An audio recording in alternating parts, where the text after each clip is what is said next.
यार की जॉइन এখন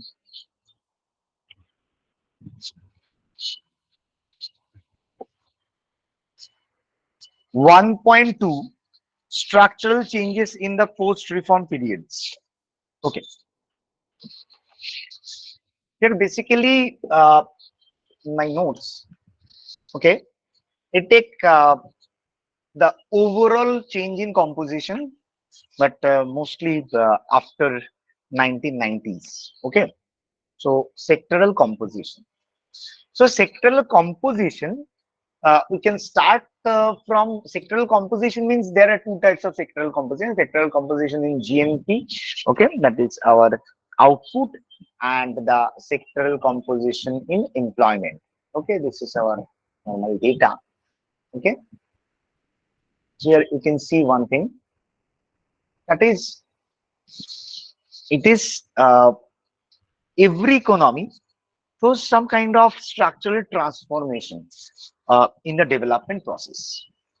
Okay, in development theory, uh, if we investigate the data, so according to Kuznets, when development takes place, then the share of the agricultural good continuously falls. Actually, initially maximum. So see, initially 51.9. Okay, that value. That value is 51.9. Then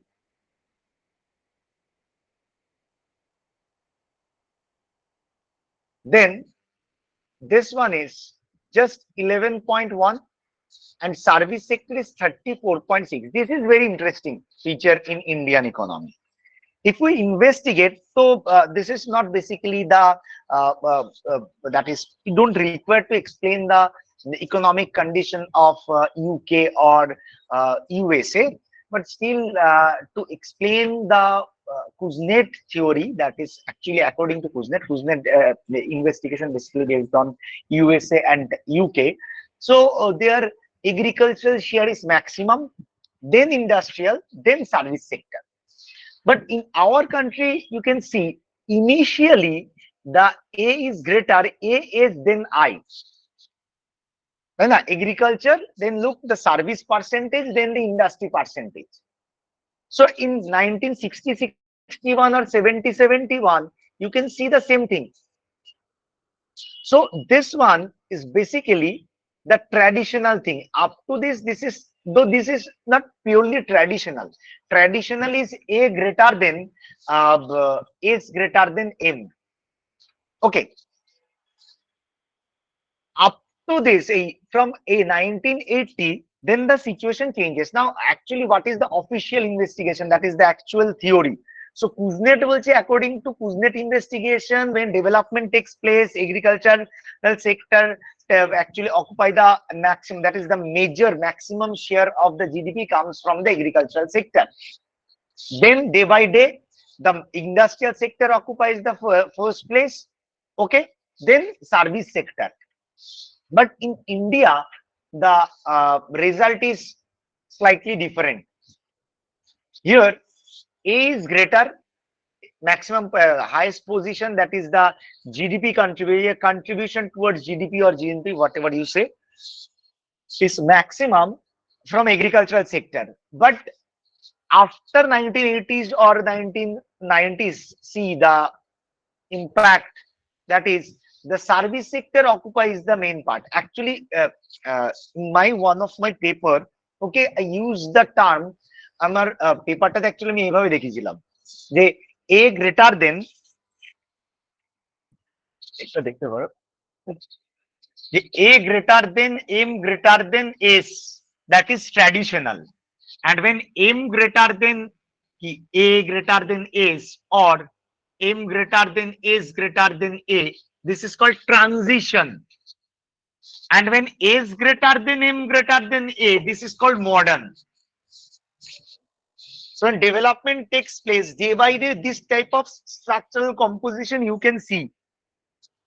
Okay, but unfortunately in Indian economy, due to the role of service sector is huge. See, the role of service sector ta onektai beshi. all-time greater. Okay, so here we can see in the first 3 decades, that is 1950 to your 1970, that is after independence, the economic growth in India was like basically by the that means your agricultural sector and industrial sector. So industries also there initially. Okay, then industrial share contribute percentage rises, but this is due to only fall in the agricultural sector. So industrial sector just occupying some portion of the agricultural sector, not the service sector. Service sector normally rises. So that's why the post-reform period basically witnessed some changes. Okay, is a contribution of service sector, okay, to the growth of that means to the growth of non-agricultural GDP. This percentage uh, continuously rises. Initially, look at the percentage 11.1 and 34.6. Agriculture is 51.9. Okay, so agricultural sector টা অনেকটা ছিল approx 52, but এখন দেখো এই 18.9 and 67.4, এটা 2011 12 13 data add করা যেত, এটা যেটা according to reference I take the data. Okay, so এই যে রোল অফ সেক্টরটা অনেক বাড়ছে, বলছে why, actually the so that means this is basically that is the reason why the Indian growth is called the service led growth. So in that context, it is useful to look at the composition of the service sector. So if we look at the composition of the service sector, the 4 main services are basically trade, transportation, communication, and banking and insurance. Okay, so here within trade, another big role is IT sector in the service sector. The IT sector for service led growth, you can also follow my notes, you can also follow Basu Martin. Basu মার্টিনও খুব দারুণ ভাবে আছে। বাসু মার্টিনে that is service led growth in India. Okay, so the acceleration in the growth service basically on the service sector based on transport and communication and the financial services since 1980s. Then there is a big jump in the share from 1990s. See, a big jump niche from 1990s. So this time in trade means that is since globalization, then the IT sector will enter in our country, then it occupy a very big role in the service sector. Service sector at that time, corresponding, that means your that IT এর মধ্যে হতে পারে software, hardware, outsourcing that plays a very significant role.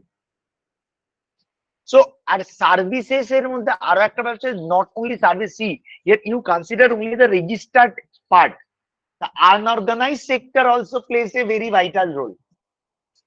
Okay, so a faster growing sector এর জন্য basically service sector transport, that is trade, is mainly plays a very vital role. Okay, so that is actually your structural composition, sectoral composition, agriculture, industry, and service. Okay, prepare this for 5 marks. Similarly, this one, that is the all India composition of employment. You don't need to put or show this table. Okay, so এর যে source গুলো নিয়ে যে লেখাটা আছে, just mention the source. Okay, when you complete your answer, then within the bracket mention the source is NSS report number this employment and unemployment situation in India 2011-12. According to the report, but this is our source. এরকম chart বানানোর দরকার নেই। So same thing is there, that is structural change, that is the labor contribution or engagement of labor is initially maximum in the agricultural sector, though we are agro based country, but day by day the labor sector, that is the maximum labor shift from the rural to urban, rural urban migration. Okay, that is rural sector to modern sector. And when you join in the modern sector, that means you shift from agriculture to industry, then dividing industry to service. So zoom করে নিও এটা দেখতে পাবে.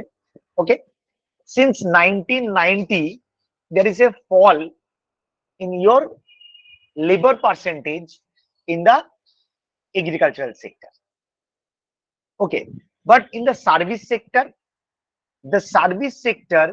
the percentage basically rises. But our country is developing, not developed. If you investigate the data of any developed country, then you can see that there you cannot split in rural and urban.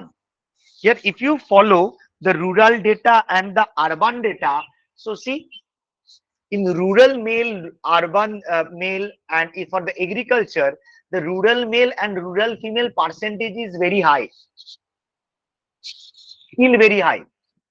But in urban male and urban female percentage is very low. Whereas when you take the service sector, then in the urban sector, almost 60% male, female. Okay, they're engaged in the service sector. Okay, in urban sector, 60%. In industry, yes, approx 35%. But in rural sector, the majority of the people basically engaged in the agricultural sector. In agricultural, again, there are two parts. That is organized sector, and that is in manufacturing sector. You can also see this. That is organized and unorganized sector. Okay, so prepare this for 5 marks question, 5, 5, 10.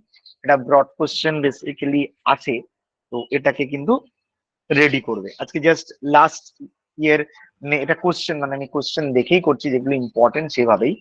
ওকে, দেন এর পরে আমরা যেটা করব, এখান থেকে question এসছে বলে এই পার্টটাকে, মানে প্রত্যেকটা ইয়ারে কোশ্চেন আসছে, একটু 1.2 গেল, 1.1, 1.2, দেন 3, ইউনিট 3, নট 1.3, ইউনিট 3। এটা ব্রড কোশ্চেন, এটাও আমি শেয়ার করে দেবো, এটাও পড়ে নেবে। Because Trends in national income and the per capital income, Trends in national income and the per capita income.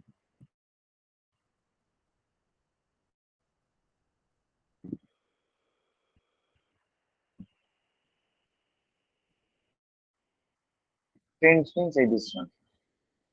A very simple values are there, datas are there. So trend of basically national income and per capita income.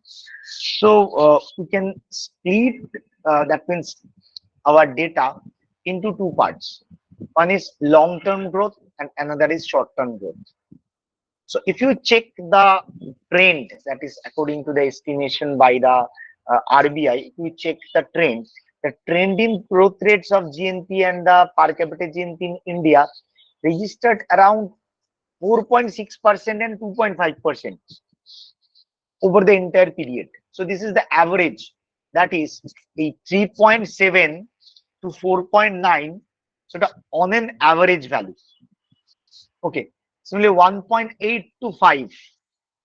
Okay, so on an average this is the growth rate of this, and the growth rates basically are modest in the East Asian standard, but if you compare, that is if you take any see the significant jump, okay, over the rates of the country enjoyed during the 90s to 1947.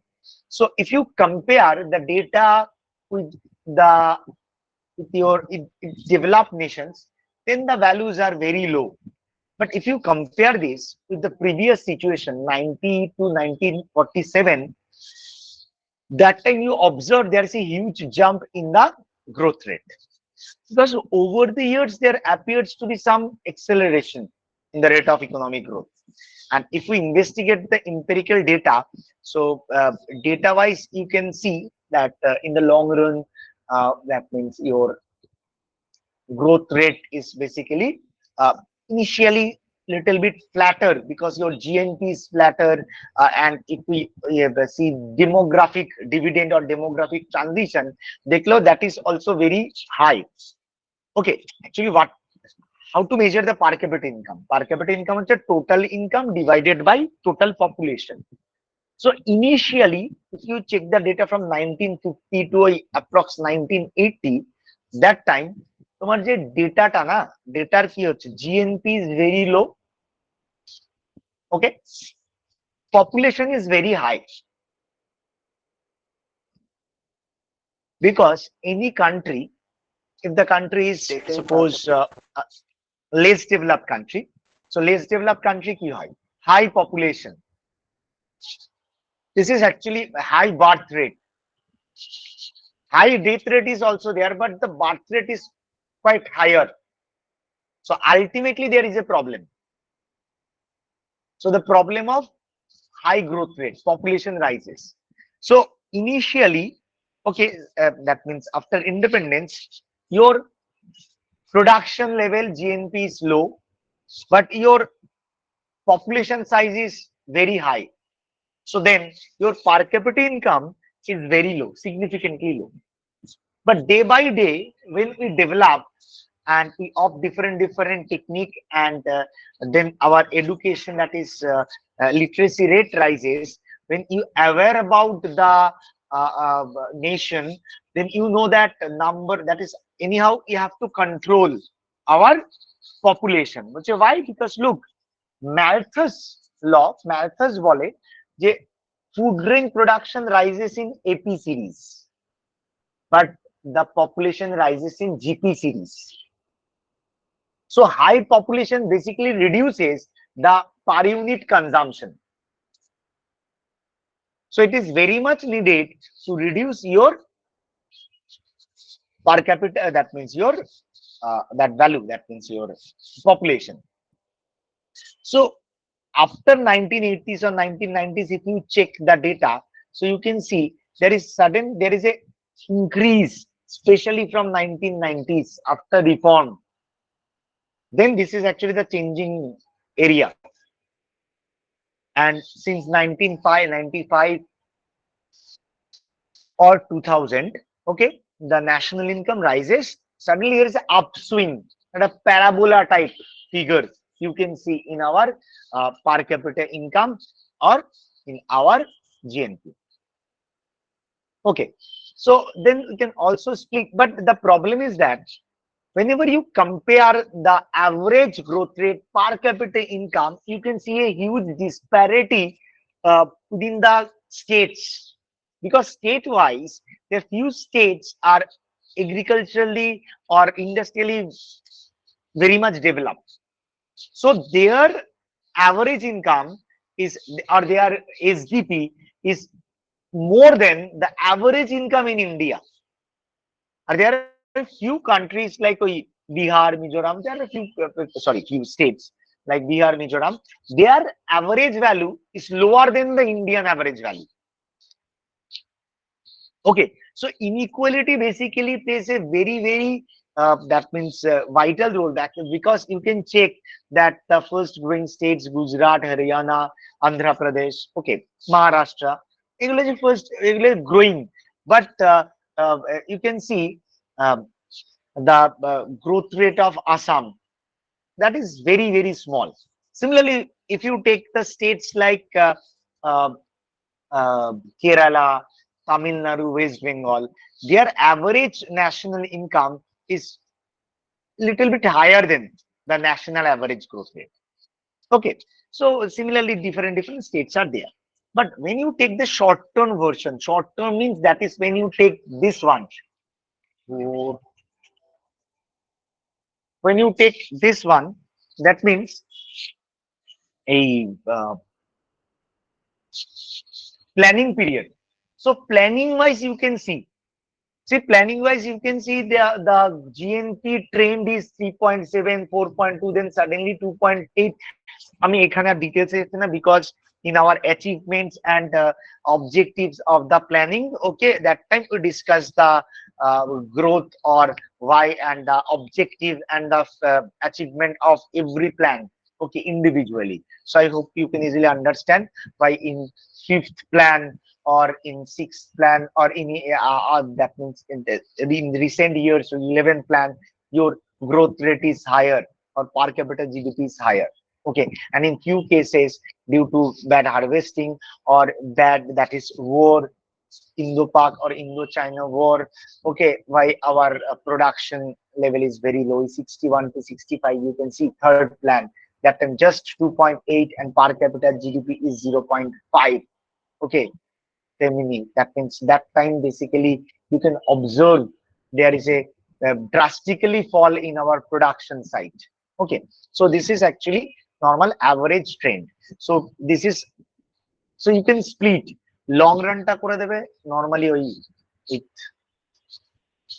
the norm, that is ওই নোটটাকে follow করে দেবে, but for short term you can add this portion, আমি add করে নোটটা করে দিই আজকে রাতে দেখি ওই থাকবে যে পাঠিয়ে দেবো, এইগুলো করে নেবে লং রান শর্ট রান। এই লং রান শর্ট রান এটা 2020 কোশ্চেন, ইম্পর্টেন্ট।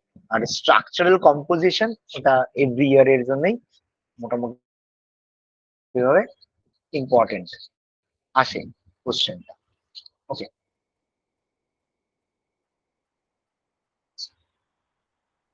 এবার এই পার্টটা হলো নেক্সট ইন্ডিয়ান কোর ক্লাসে আমি এরকম কিছু ইম্পর্টেন্ট আমি যেগুলো বোঝানোর মতো কিছু পার্ট স্টার্ট করবো। দিস আওয়ার বলো এটাকে এরিয়াটাকে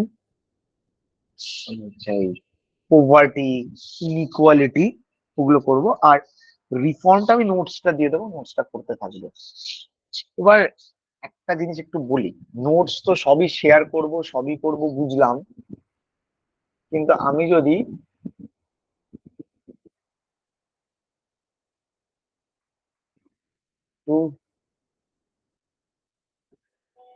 ইয়েটা দেখি তোমাদের